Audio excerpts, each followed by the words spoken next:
Ce matin, j'ai décidé d'aller au zoo.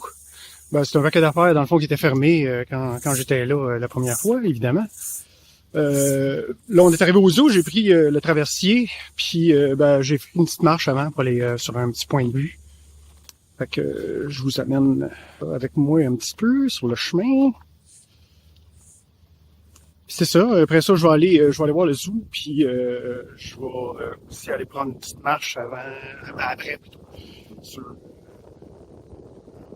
petit sentier de randonnée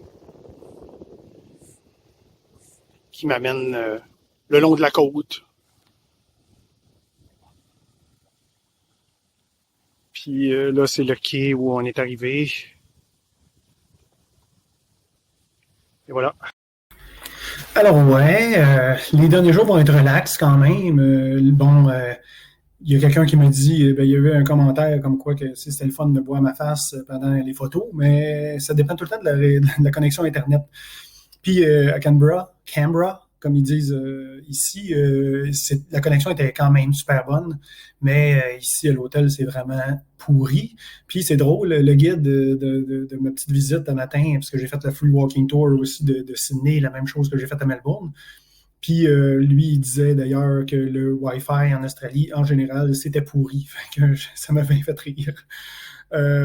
C'est ça, la visite, c'était super cool. C'est le fun de voir l'histoire un petit peu de Sydney, puis les petites anecdotes comme les ibis, moi que j'adore, ces oiseaux-là avec les blancs, avec le long bec, que je les prends tout souvent en photo. Vous les avez vus sûrement en regardant les photos.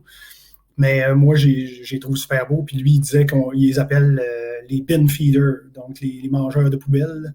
Fait que c'est principalement leur nourriture. Puis il disait que ça en venait de plus en plus nuisible, puis insistant, puis même qu'il allait jusqu'à prendre la bouffe directement dans les mains du monde. Autre anecdote, il parlait du Hungry Jacks. Si ceux-là qui sont venus en Australie, vous les avez remarqués sûrement, c'est une grande chaîne de fast-food qui s'appelle partout ailleurs dans le monde Burger King. Puis c'est exactement les mêmes couleurs, le même logo, etc. Sauf qu'à Adélaïde, il y avait déjà des magasins qui s'appelaient Burger King. Donc, quand ils sont arrivés en Australie, Burger King, il a fallu qu'ils choisissent un autre nom. Puis c'est la seule place dans le monde où c'est le cas. Et il y en a certains qui savaient que les McDonald's s'appellent ici les Macca's. Et le PFK, le poulet frit Kentucky, appelait ça Dirty Bird. Donc, l'oiseau malpropre, si on peut dire ça comme ça en français. Le pont aussi, il y a eu un surnom. D'ailleurs, c'était dans l'historique. Le pont, il l'appelle Ugly Coat Hanger. C'est-à-dire un genre de support à vêtements dégueulasse. Fait que c'était un surnom qu'il donnait au pont, au Harbour Bridge. Et encore aujourd'hui. J'allais faire aussi une petite visite guidée du quartier de Rocks, qui est le quartier juste à côté du Harbour Bridge. Dans le fond, ce quartier-là, c'est un des premiers, le premier qui a été habité. Puis les habitants, c'était des bandits. Parce que Sydney, ça a été construit par des bandits, des meurtriers, etc. Vu que les prisons en Angleterre étaient pleines, puis l'indépendance des États-Unis, avant, ils les envoyaient aux États-Unis. Mais là, les États-Unis étaient rendus indépendants, puis ils ne voulaient plus rien savoir des prisonniers. Fait qu'ils ont trouvé une autre place, puis ils ont dit, on va les envoyer en Australie pour construire les premières villes. Donc là, on a eu un paquet d'histoires sur les premiers bars qui sont arrivés, trafic d'alcool, etc. C'était vraiment cool, les petites histoires.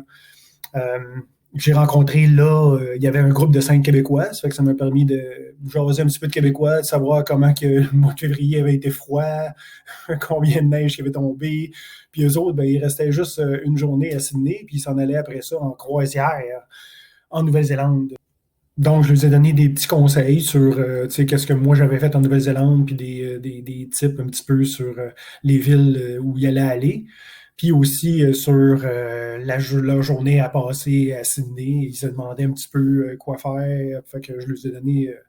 dans le fond, je lui ai dit d'aller à Manly Beach, puis eux autres, ils aiment ça, faire prendre des marches. Fait que je lui ai dit de faire le sentier de Manly Beach. Vendredi, journée de pluie. Quoi faire de mieux une journée de pluie nuageuse que aller dans un musée? Fait que je suis allé au musée de New South Wales. Il y avait une bonne présentation sur les rencontres, l'invasion en fait des Britanniques de l'Australie. J'aime mieux dire invasion que découverte, parce que c'était pas une découverte, parce que les Aborigènes étaient là depuis 60 000 ans minimum.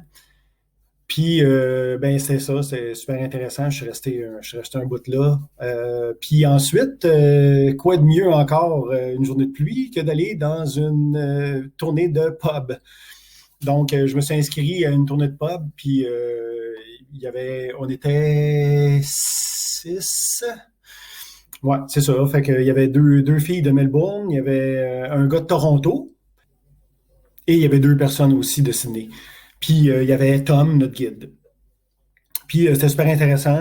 On a fait encore des découvertes de places, de bars, d'historiques, du quartier de Rocks encore. Puis ensuite, quand Tom est parti, vers 6 heures environ, on était 4 à rester, les 2 filles de Melbourne, le gars de Toronto, puis moi. Puis on a pris encore une coupe de drink jusqu'à temps qu'on se fasse mettre dehors du bar. Mais en fait, c'est parce que toutes les tables quasiment au bar, à ce bar-là, étaient super populaires, étaient réservées à partir de 7 heures. Donc, on s'est dit au revoir. Les filles étaient super contentes. Ils ne s'attendaient pas à ça. Puis nous autres non plus, d'ailleurs. C'était vraiment super le fun comme rencontre. Après, je m'en vais envers mon hôtel. Je m'en vais parce que, buvant de la bière et de l'eau, un verre de bière, un verre d'eau, tout le temps, j'essaye. Je m'en vais aux toilettes. Puis, il y a un gars qui est aux toilettes qui voit ma casquette des expos, puis il dit Expo! Fait que là, je l'attends en dehors des toilettes. Puis finalement, c'est ça, c'est un Québécois. Puis on a jasé pendant un bout. Puis on a dit, pourquoi on n'irait pas manger à quelque part? Parce que je n'avais pas mangé encore. Fait qu'on est allé dans un resto ensemble. On a jasé tout le long du souper. Après ça, on a jasé encore pendant un bout pour aller le chemin pour aller à mon hôtel. Lui, en fait, il était complètement de l'autre côté, mais on se suivait. Puis, à un moment donné, on a échangé nos informations, puis on va se donner rendez-vous demain. On s'est donné rendez-vous demain à 18h pour explorer un petit peu, puisque j'y ai parlé d'une couple d'affaires qui va se passer à Sydney le samedi. Fait que, on va se rencontrer là. Donc ça, c'était un résumé des 3 derniers jours. Puis les 3 qui me restent, je vais attendre d'arriver à la maison pour faire le résumé. Je vais avoir une bonne connexion Internet. Et je vais pouvoir parler du trajet d'avion, qu'est-ce qui a marché tout croche. Je m'en attends déjà, parce qu'il n'y a rien qui a marché comme il faut dans mes transports quasiment depuis le début.